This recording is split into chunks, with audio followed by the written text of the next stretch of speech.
L'état des services publics, de la démocratie et des réformes politiques vues par des Burkinabés, la série d'enquêtes nationales menée en 20 jours auprès de 1200 personnes âgées de moins de 18 ans révèle des résultats partagés, des résultats rendus publics par Afrobaromètre.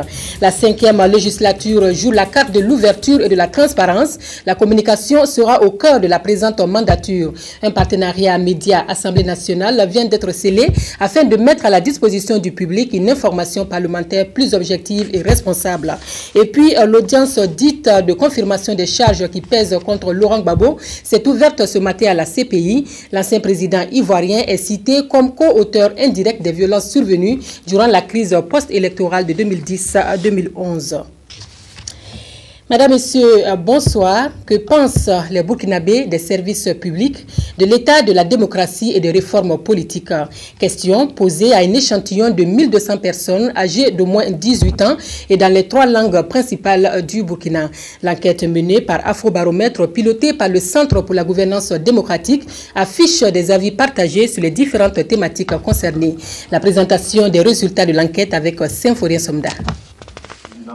L'Afrobaromètre est un réseau de chercheurs africains indépendants qui mènent une série d'enquêtes sur les opinions des Africains. Il couvre 35 pays. Au Burkina Faso, il est piloté par le Centre pour la gouvernance démocratique CGD. La dernière série d'enquêtes s'est déroulée du 3 au 17 décembre 2012 dans les langues Moré, Dioula et Fulfulde. L'enquête a concerné 1200 personnes âgées d'au moins 18 ans sur 3 thématiques: les services publics, l'état de la démocratie et les réformes politiques. D'une manière générale, le niveau de démocratie, selon les enquêtés, a relativement augmenté entre 2008 et 2012. Mais est-ce que les enquêtés sont satisfaits du niveau, la manière dont la démocratie fonctionne au Burkina Faso? On a vu que là, les résultats sont beaucoup plus partagés, dans la mesure où ceux qui sont insatisfaits, cette proportion-là a relativement augmenté entre 2008 et 2012. S'agissant de la clause limitative du nombre de mandats présidentiels, je crois qu'à ce niveau-là, la proportion de ceux qui sont favorables à la limitation du nombre de mandats présidentiels, elle a augmenté en 2008 et 2012 de façon très claire. En revanche, en ce qui concerne la création du Sénat, je dirais la majorité des enquêtés est défavorable. La thématique sur les services publics a porté sur la disponibilité de l'eau, la santé et la sécurité alimentaire. Les résultats de ces enquêtes sont destinés aux journalistes, aux décideurs, à tous les citoyens qui veulent savoir ce que pensent leurs compatriotes des réformes politiques au Burkina Faso. La 5e législature sous le signe de l'ouverture et de la transparence, un objectif que l'Assemblée nationale entend atteindre par le biais de la communication. Partenaires de cette nouvelle vision parlementaire, les journalistes invités à mieux s'imprégner de la vie et du fonctionnement du Parlement afin de mettre à la disposition du public une information plus objective et responsable. L'ouverture du séminaire de formation avec Anna Lusikeri. Ils sont une centaine d'hommes et de femmes de médias, de la presse nationale et internationale du Burkina Faso à prendre part au premier séminaire de cette 5e législature sur le travail parlementaire. En initiant cette rencontre, les autorités de l'Assemblée nationale entendent faciliter l'accès des communicateurs et des journalistes à l'information parlementaire. Souvent dans des conditions difficiles, mais toujours avec une détermination inébranlable, à satisfaire la soif d'information, mesdames et messieurs, vous êtes à la tâche qui, quotidiennement, qui de façon hebdomadaire, qui mensuellement, et j'en passe. Vous méritez notre gratitude et nos encouragements pour votre métier qui a tout d'un sacerdoce. Le thème du séminaire traduit également le soutien que le Parlement compte apporter aux médias afin de permettre à ceux qui sont chargés de collecter et de traiter l'information à mettre à la disposition du public une information parlementaire objective, responsable et transparente.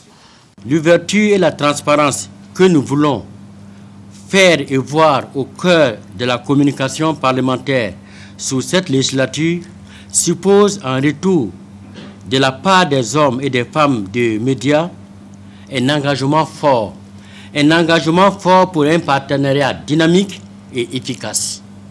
Les populations burkinabées ont des attentes fortes de la part des pouvoirs publics et je souhaite qu'avec votre appui, l'Assemblée nationale renforce sa communication pour respecter son contrat avec celles et ceux qui ont investi ses membres de leur confiance pour voter la loi, consentir l'impôt et contrôler l'action du gouvernement. Songalo Apollinaire Ouattara a pour ce faire assuré de leur disponibilité à organiser des séminaires de ce genre. En matière de communication gouvernementale, le ministre Alain-Edouard Traoré plaide pour l'implication des médias privés. L'invitation a été portée ce matin au journal du jeudi, Féminin FM et à la télévision Impact TV. Une occasion pour le ministre de la Communication et ses collaborateurs de toucher du doigt les conditions de travail et de recueillir les préoccupations de ces trois organes privés. Visite guidée par Jacques Lamissa à Tarpaga. Au journal du jeudi, Gigi, Alain-Edouard Traoré et son staff ont visité les différents services, histoire de se rendre compte des acquis, mais aussi des difficultés et les attentes vis-à-vis des pouvoirs publics. Il y en a. La radio des femmes, Féminin FM, a aussi reçu la visite du ministre de la Communication. Ici, c'est en direct sur les antennes de la radio que Alain-Edouard Traoré parle des médias privés. On a la certitude que ces médias contribuent aujourd'hui de manière essentielle à l'approfondissement du processus démocratique et du développement dans notre pays. Et pour le cas du Féminin FM, cette radio contribue énormément à l'épanouissement et à la préoccupation de la femme dans notre pays. On nous a promis que d'ores et déjà nous sommes partenaires et que leur soutien sera réel et effectivement, voilà, c'est un grand sentiment de joie. Cette tournée d'une demi-journée s'est achevée à la télévision du Royaume des Cieux, Impact TV. Un tour dans les locaux, des échanges avec le personnel ont rythmé la visite. J'ai trouvé une télévision digne de ce nom, respectable, crédible et où les agents très consciencieux contribuent aujourd'hui à développer le monde des médias et particulièrement de l'audiovisuel dans notre pays. Je pense que Impact TV mérite nos félicitations et c'est tous nos encouragements par rapport au travail qui est abattu. Ces sorties dans les médias privés sont sous-tendues par un objectif, donner plus de place aux professionnels de l'information dans les différentes politiques. Si le département de la communication veut porter les préoccupations des médias privés, il est essentiel de mieux les connaître. Et c'est dans ce sens que nous organisons cette tournée pour connaître les médias et voir leur réalité de fonctionnement et d'organisation, mais aussi pouvoir les écouter en vue de les intégrer dans les politiques du gouvernement. Au cours de cette visite, les services du ministère de la Communication ont informé les responsables des structures des actions en matière de développement des médias privés pour l'année 2013. En séjour à Ouagadougou, le président de UNITED et secrétaire général adjoint des Nations Unies chargé des sources novatrices de financement du développement était dans les locaux de l'usine de biocarburant Belwet. Une visite pour évaluer les capacités mais aussi les enjeux économiques de cette structure de valorisation des fruits du Jatropha. Reportage Abdelaziz Yagibou. Avec sa casquette de médecin, le secrétaire général adjoint des Nations Unies chargé des sources novatrices de financement du développement apprécie ici les produits de l'usine Belwet. De l'huile de balanites destinée à la consommation mais aussi à la fabrication de produits cosmétiques, du savon à base d'huile de Jatropha, du biocarburant, des trottoirs de balanites pour bétail, Philippe Douts-Blazy est tombé sous le charme de la production de cette usine. Une unité qui mobilise plus de 80 000 personnes dans toute la chaîne de production, selon ses responsables. J'ai pris une grande leçon ici, grâce à son excellence le Harley Naba, une leçon d'humilité. J'ai vu qu'au Burkina Faso, on pouvait inventer des choses merveilleuses à partir de la nature et à partir aussi du travail des femmes et des hommes. Il y a en Occident, et en particulier en France, je pense à une ou deux entreprises qui s'intéressent énormément à la cosmétologie. Et donc, avec monsieur l'ambassadeur de France, nous allons maintenant prendre des échantillons d'huile, de savon, pour regarder s'il n'y a pas une opportunité commerciale cette fois-ci pour co-développer entre le Burkina Faso et la France. Satisfait du promoteur de ce complexe agro-industriel et social, dont l'ambition est de réunir toutes les conditions pour être plus compétitif sur le marché international. C'est pour moi motif d'encouragement et aller toujours de l'avant pour aider les populations qui ont besoin de nous, qui sommes quand même un peu plus privilégiés. C'est une initiative qui est à ses débuts. C'est vrai que l'effort est fourni de notre part, mais il y a encore des besoins en matériel, des besoins en trésorerie pour être encore plus compétitif avec les produits importés. Pour mieux incarner les ambitions de l'usine Belwetz, le promoteur a ajouté une autre corde à son arc avec l'inauguration d'une nouvelle granuleuse de production d'aliments pour bétail. Un outil réalisé par un Burkinabé et dont la capacité de production est de 25 tonnes de tourteaux par jour. Image de désolation par contre que celles qui se sont données à voir au ministre de la Recherche scientifique et de l'Innovation. Un périmètre de 24 hectares inondés et ce n'est pas tout. Du matériel d'une certaine époque, la réduction au fil des ans du personnel comme une peau de chagrin achève le sombre tableau de cette descente aux enfers. Assurément, la station de recherche agricole et environnementale de Di dans le Sourou doit faire peau neuve pour être en phase avec la nouvelle vision du ministère, celle qui consiste à faire des stations de recherche des supports d'appui au pôle de croissance dans les régions. Constat avec Nicolas Zigani. Le ministre de la Recherche scientifique et de l'Innovation est allé toucher du doigt les réalités du terrain et apporter un réconfort moral aux agents de la station de recherche agricole et environnementale de Di. Une occasion pour ces derniers d'égrener un chapelet de doléances allant de leurs conditions de travail au matériel présentement obsolète. Un problème foncier avec le Millennium Challenge qui a réaménagé des terrains d'expérimentation du centre de recherche pour attribuer aux exploitants agricoles. L'inondation d'un périmètre aménagé de 24 hectares. On voulait maîtriser réellement l'eau dans ce périmètre-là pour produire au moins 3 fois dans la campagne. En saison pluvieuse, en saison sèche, avec des cultures maraîchères, mais aussi d'autres cultures comme le maïs et le blé. Et malheureusement, aujourd'hui, je dois reconnaître que le travail n'a pas été bien fait. Le budget de l'État ne permet pas à nos centres de recherche de fonctionner. C'est les stations qui se battent pour générer des ressources. La station perd au moins 50 millions qu'elle aurait pu tirer de ce périmètre-là pour son fonctionnement.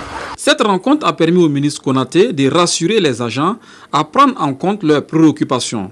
Un document est en cours d'élaboration pour intégrer les centres de recherche dans l'accompagnement des pôles de croissance. Il y a également le problème en fait de l'avenir de ce centre-là. Vous savez, dans la politique de croissance accélérée de développement durable, les pôles de croissance sont l'instrument privilégié. Et après Bagré, il est prévu que également le Sourou et d'autres aménagements soient des pôles de croissance. Or, qui dit pôle de croissance lié à des aménagements agricoles, dit aussi innovation agricole. Avant de prendre congé, le ministre a réaffirmé la volonté de son département à mettre l'accent sur le renforcement des capacités des agents, ce qui permettra d'améliorer et accroître la productivité agricole afin de répondre aux besoins des populations. L'usine de transformation des fruits et légumes de Lumbila est attendue pour fin octobre prochain. L'état d'avancement des réalisations donne des motifs de satisfaction. Satisfaction donc du gouverneur du plateau central en visite ce jour sur le site de l'usine qui va coûter plus de 13 milliards de francs CFA. Yola de Lompo. Bientôt une usine de transformation à grande échelle de fruits et légumes, notamment de la mangue et de la tomate pour le grand bonheur des producteurs du plateau central qui sont vivement sollicités pour son approvisionnement en matières premières. Déjà pour les tests, nous avons besoin de 14 000 tonnes de tomates. Depuis 2009, nous avons commencé des tests variétaux avec eux pour pouvoir déterminer les types les variétés de tomates qui vont être cultivées parce que ce n'est pas toutes les tomates que vous voyez qui vont être transformées ici. Nous avons des variétés que nous appelons des variétés industrielles. Les travaux de la société de transformation des fruits et légumes de Lumbila, dont la pose de la première pierre a eu lieu le 25 juillet 2011, avance à grands pas. Les bâtiments sont en cours de finition et les équipements déjà sur place. Quant aux techniciens qui viendront d'Inde, d'Italie et de France, ils sont attendus en fin mars et disposeront de 2 mois pour l'installation du matériel. En global, on peut dire que l'état de réalisation est de 58%, 59%. Et le coût global du projet est de 13 milliards 780 millions de francs CFA. Financement gouvernement burkinabé et Exim Bank N à travers la BIDC. Les fins des travaux de construction d'équipement, nous prévoyons ça vers fin septembre ou au pire des camps fin octobre. Et à partir de là, nous commençons ce qu'on appelle les tests d'adaptation et de process. Ces tests nous permettent de voir la fonctionnalité des unités, des équipements, de voir l'endurance des équipements et maintenant pouvoir dire aux autorités et à l'organisme qui nous a prêté l'argent que l'installation est parfaite. Sur l'aide de cette usine en construction, le gouverneur de la région du plateau central a pu, en plus des équipements de transformation de la mangue et de la tomate, visiter les différents locaux. Et au terme de sa visite, c'est un gouverneur satisfait qui nous confie les raisons de l'implantation de cette unité dans sa zone. C'est nos voisins, je peux parler du Togo et du Ghana, qui viennent s'approvisionner, surtout en tomates. Il y a eu un temps la mévente. Et nous avons constaté que durant cette période-là, le carton de tomates coûtait 24 000 francs. Et 2-3 semaines après, il faut parler de 100 000 francs de carton. Alors, ces laps de temps-là, ça ne permet pas de conserver justement la tomate. Véritable débouché marchand pour les producteurs du Burkina Faso, cette activité à l'usine devrait créer plus de 200 emplois chaque année, en plus de 5 000 emplois indirects. La gestion des ressources naturelles est parfois source de conflits entre agriculteurs et éleveurs. Des conventions sont élaborées en vue d'assurer une meilleure cohabitation entre ces deux communautés. Celles de 2011 sont l'objet d'analyse à Bobo-Dioulasso par des partenaires maliens et burkinabés. Karim Sissi. Prévention et la gestion des conflits en matière des ressources naturelles, les chartes foncières locales et la sécurisation des zones pastorales comme alternative, c'est sous ce thème que se tient cette rencontre sous-régionale. Une rencontre qui fait suite à celle tenue en 2011 à Sikasso au Mali. Il s'agit pour les participants de partager les expériences en vue de proposer des stratégies à même d'améliorer la coopération entre éleveurs et agriculteurs. Maintenant, c'est plutôt voir des autres aspects, c'est voir la mise en œuvre, non? Parce que nous avons les conventions locales, les chartes foncières sur le papier, mais la question est comment est-ce qu'on va mettre en œuvre ces chartes, ces conventions. Et on va discuter les conflits qui toujours existent. L'idée, c'est que les conventions et les chartes locales, ils sont pour prévenir les conflits.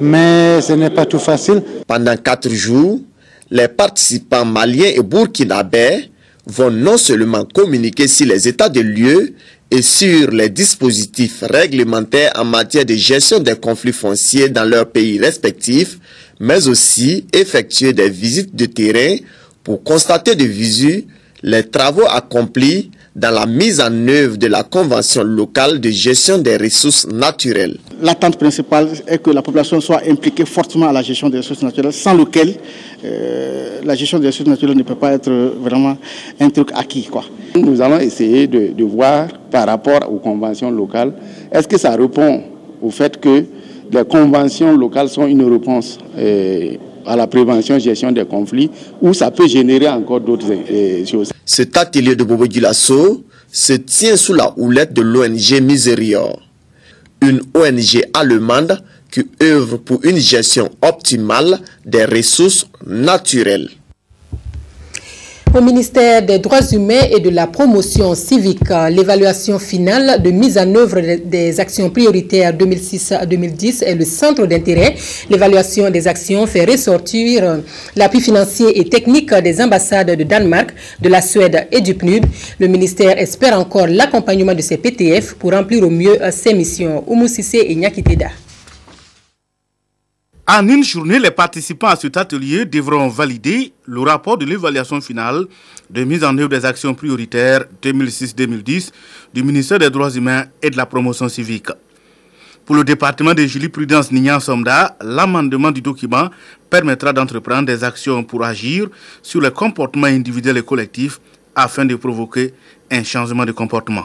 Il s'agissait de faire vraiment la vulgarisation des droits, de faire la sensibilisation, de donner l'information pour ce qui concerne les droits humains. Et je crois que ce travail a été pleinement fait, même si c'est vrai que nous continuons de le faire, parce que la sensibilisation, il faut toujours la poursuivre, et c'est ce que nous faisons. Il s'agissait également de la protection des droits humains.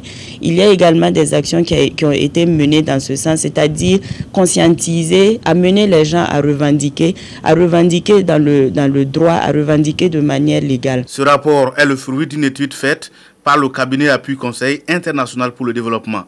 Et au sorti de cet atelier, le document devra permettre de faire l'état des activités BD pendant la période 2006-2010 dans l'optique de dégager les priorités pour le futur. D'ici 3 à 4 mois, l'hôpital Yalgado Ouédraogo devrait renforcer son plateau technique. Le Japon promet des lits médicaux à hauteur de plus de 28 millions de nos francs. Le contrat de don a été signé ce lundi à Ouagadougou. Reportage Wendata Nathalie Kaori. Le centre hospitalier universitaire Yalgado Ouédraogo est un hôpital de référence qui est malheureusement confronté à un manque crucial d'équipements médico-techniques. La santé étant un des domaines prioritaires de la coopération entre le Burkina Faso et le Japon, ce pays a décidé d'aider l'hôpital Yalgado Ouédraogo à augmenter sa capacité d'accueil avec des lits médicaux qui seront bientôt transportés au Burkina Faso via le port d'Abidjan. Pour compter le transport maritime de Tokyo en Europe, ça comprend à peu près un mois. De Europe ici, 3 semaines, mais entre le transit, il faut compter un mois minimum, donc ça prend à peu près 3 ou 4 mois. Le plus tôt possible. Cette assistance du gouvernement japonais au Burkina Faso est estimée à environ 28 800 000 francs CFA. Avec ce don, le centre hospitalier universitaire Yalgado Ouédraogo sera équipé de 120 lits médicaux adaptés à la prise en charge des patients. Nous devons tendre vers l'équipement de nos hôpitaux à travers des lits vraiment adaptés. Parce que il ne s'agit pas de mettre un lit avec un matelas pour un malade. Il y a des lits effectivement indiqués pour les hôpitaux et c'est ce type de lit justement qu'il nous faut dans nos hôpitaux pour relever vraiment leur niveau de référence, pour que le malade soit vraiment dans les conditions idéales de traitement. C'est tout naturellement que le premier responsable du centre hospitalier universitaire Yalgado Ouédraogo a traduit sa reconnaissance au gouvernement du Japon tout en donnant l'assurance que le matériel sera bien entretenu. Quant au chargé d'affaires de l'ambassade du Japon au Burkina Faso, il a souhaité que cet acte de coopération puisse accompagner les autorités burkinabées pour l'atteinte de leurs objectifs dans le domaine de la santé. Au chapitre santé toujours, les hauts commissaires, les maires et les acteurs de la santé réunis autour des résultats de l'évaluation du projet Respond. Le projet financé par l'USAID est la somme des bonnes leçons à promouvoir dans le domaine de la planification familiale. La rencontre de ce matin vise leur appropriation par ces différents acteurs. Claudine Abikaba. C'est au regard du bilan à mi-parcours en 2004 du plan d'action sur la population et le développement qui a permis d'établir une baisse d'intérêt des gouvernements et des partenaires financiers et suite à une étude réalisée en 2010 qui a révélé d'importants besoins non satisfaits en planification familiale que le projet Respond a été initié par l'USAID en collaboration avec le ministère de la Santé en 2011. 2 ans après, les résultats de l'évaluation du projet vont être restitués à ce présent atelier. Le projet est venu pour nous renforcer dans le domaine de la santé de la personne, plus spécifiquement dans le domaine de la planification familiale et à travers un certain nombre d'actes, notamment un renfort en consommant de matériel et surtout un renfort dans le domaine de la sensibilisation des populations. Parce que c'est bien d'avoir du matériel, mais si les populations ne sont pas sensibilisées à utiliser les services de planification familiale, l'effort reste fait. Pour USAID, nous avons un bureau de santé là-bas. La planification familiale est une grande priorité pour le gouvernement des États-Unis. C'est la raison qu'on a choisi la planification familiale. Le coordinateur national du projet Respond se prononce sur ces actions. Le projet a développé 3 actions. Il y a eu des intentions dans le cadre de l'offre de services de planification familiale. Il y a eu des actions dans le cadre de la création de la demande en matière de planification familiale. Il y a eu des actions dans le domaine du renforcement pour la création d'un environnement favorable pour la planification familiale. Et tout cela pour vraiment permettre une offre de services de planification familiale de haute qualité pour les populations. Il s'agit pour ces participants de partager les résultats de l'évaluation du projet, de s'approprier ces processus d'intervention, d'en tirer des leçons dans le but d'améliorer les actions futures dans le domaine de la planification familiale. A versé dans ce dossier santé une consultation régionale de 4 jours qui regroupe 13 pays de l'Afrique de l'Ouest et du Centre à Ouagadougou. Il s'agit pour l'OMS de confronter les expériences pour l'adoption de nouvelles stratégies de lutte contre le cancer du col de l'utérus, le premier cancer chez la femme dans les pays en développement. Wendata Nathalie Kaori. Plus de 85% des décès dus au cancer du col de l'utérus surviennent dans les pays en développement. Face à cette situation, l'Organisation mondiale de la santé multiplie les actions pour mettre à la disposition des pays africains de nouvelles directives pour prévenir et lutter contre le cancer du col de l'utérus. En plus de la sensibilisation et du dépistage, le vaccin est aujourd'hui un nouvel outil à intégrer dans les stratégies de lutte contre ce type de cancer. Alors cette consultation, c'est pour encore une fois revenir sur tout ce qu'on sait déjà, ajouter la question de la vaccination aussi, qui est un élément fort dans la prévention du cancer du col de l'utérus, et essayer de voir comment est-ce qu'on peut bâtir des programmes qui vont effectivement rendre les générations futures de femmes libres de ce cancer-là.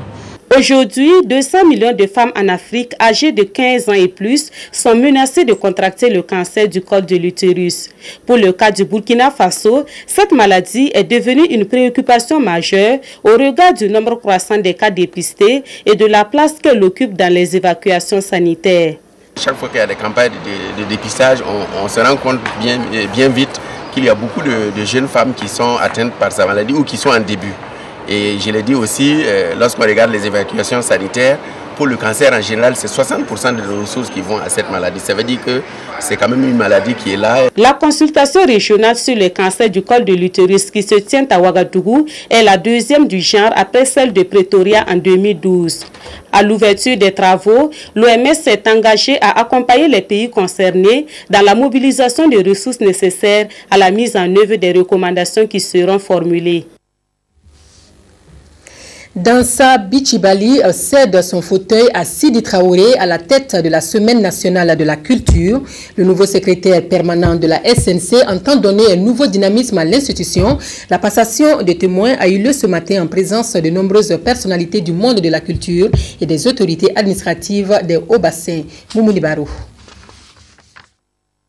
Né à Bobo-Dioulasso en 1970, Sidi Traoré a été promu au poste du secrétaire permanent de la Semaine nationale de la culture, SNC, au Conseil des ministres du 6 février dernier.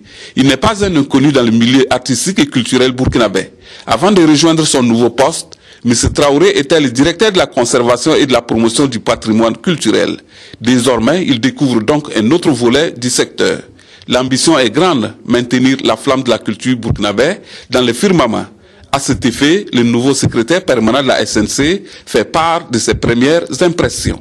Le défi concernant la Semaine nationale de la culture, c'est d'assurer sa pérennisation, de faire en sorte que cette manifestation-là puisse être effectivement le creuset de l'expression de la diversité culturelle présente donc dans notre pays, de faire en sorte que effectivement la promotion culturelle donc puisse couvrir l'ensemble du pays et même aller au-delà, également de faire en sorte que l'ancrage de la Semaine nationale de la culture à Bobo soit une affaire de l'ensemble de la population de Bobo-Dioulasso. 12 ans passés à la tête de cette institution, le secrétaire permanent sortant a réussi à faire rayonner l'image de la culture burkinabé au-delà des frontières du pays, à entendre les différents intervenants. Aujourd'hui, l'homme s'en va avec la conviction d'avoir apporté sa pierre à l'édification de la culture burkinabé. La Semaine nationale de la culture est une école.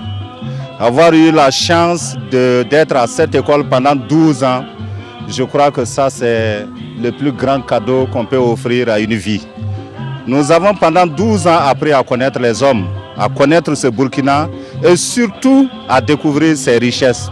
Et je crois que notre petite contribution pourra permettre de faire grandir la destination Burkina cet après-midi, nous avons passé des moments très très forts parce que justement, ce changement qui se passe à la tête de la Semaine nationale de la culture et qui parle de la Semaine de la culture, bien sûr, c'est comme si il entrait au plus profond de nous qui sommes professionnels et dont la culture constitue notre vie. À l'endroit du nouveau qui vient d'arriver, nous ne doutons pas du tout de ses compétences. Nous avons tous entendu sa présentation et nous attendons beaucoup de lui.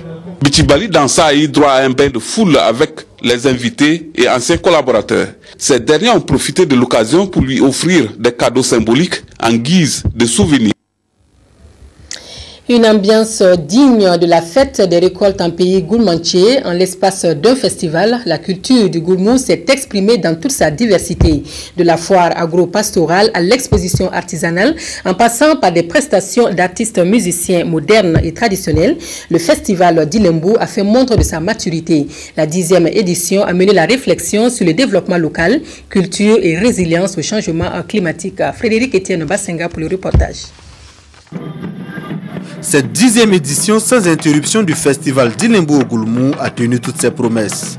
À Tantiaka, village situé à 27 km de Fadangourouman, ils sont venus de tout le Goulmou, du Burkina Faso, mais aussi de l'Europe et de l'Amérique pour vivre cette manifestation culturelle inspirée de la fête des récoltes en pays Goulmou.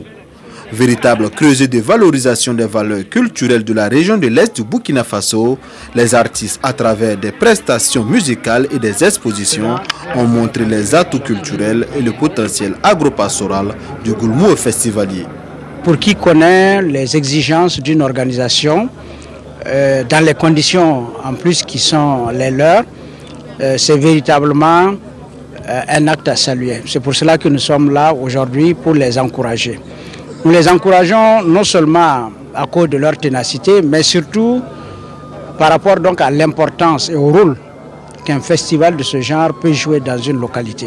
Placé sous le thème développement local, culture et résilience au changement climatique, cette 10e édition du Festic a voulu, par le biais de la culture, montrer qu'un environnement vivable est au début de tout. Quand des gens s'organisent pour mettre au centre de leur préoccupation une telle thématique, et demande le parrainage de notre ministère, nous ne pouvons que répondre positivement. Parce qu'à travers ce festival, des actions de sensibilisation et d'information auront lieu. Chacun saura que de manière individuelle organisée, que son action quotidienne a un impact sur l'environnement qui peut être négatif ou positif. Des compétitions de tir à l'arc, de lutte, d'art culinaire, d'art vestimentaire et de poésie ont rythmé cette 10e édition. Mais c'est surtout la grande et la petite scène où les artistes modernes et traditionnels ont presté qui ont surtout retenu l'attention. Au niveau de l'ambiance, au niveau de la scène, ça c'est la musique, voilà, c'est la musique du monde, voilà, c'est la musique du monde. On est très content de découvrir votre pays, votre culture, la population, les enfants. Nous attendions normalement des centaines de personnes qui allaient venir d'Europe, de France, de Belgique et d'Allemagne. Et comme vous savez que dans la sous-région, nous sommes vraiment dans une période où vraiment il y a des problèmes, il faut le dire ainsi. Alors donc il y a beaucoup de gens qui ont déprogrammé leur voyage à la dernière minute. Cette 10e édition du Festic s'est achevée par la remise des prix aux lauréats des différentes compétitions organisées, mais elle s'est surtout achevée dans l'espérance que le Festic ne s'arrête jamais et qu'il grandisse avec le temps. 1 an et 3 mois après son transfert à La Haye, Laurent Gbagbo a comparu aujourd'hui devant la CPI pour une audience dite de confirmation des charges. Crimes contre l'humanité, meurtres et viols commis par ses partisans durant la crise post-électorale de 2010 à 2011 ont fait l'objet d'enquêtes par la CPI. Cité comme co-auteur indirect, l'ancien président ivoirien devrait connaître son sort dans 2 mois. C'est la fin de cette édition. Merci de l'avoir suivi et merci de rester en compagnie des programmes de la RTV. Bonsoir.